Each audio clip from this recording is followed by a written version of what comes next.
এত সুন্দর একটা সরিষা ক্ষেত, এখান থেকে এত সুন্দর সুবাস ছড়াচ্ছে।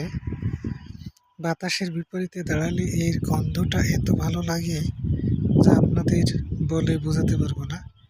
যদি আপনারা কাছে থাকতেন, যদি দেখতেন এখানে এসে, এর সৌন্দর্যটা আসলেই এটি আপনারা টাকা খরচ করে একটা সেই ঐতিহ্যবাহী জায়গায় গিয়ে যে আনন্দটা পাবেন না, সেটাই সরিষা ক্ষেত থেকে পাওয়া যাচ্ছে।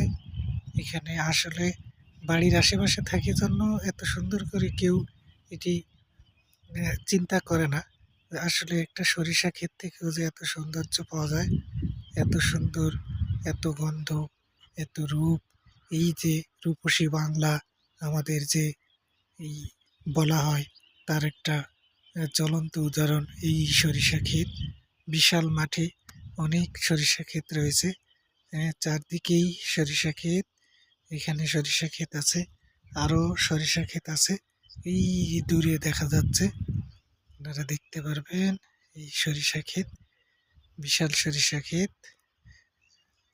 তো আপনাদের কেমন লাগলো অবশ্যই কমেন্ট করে জানাবেন।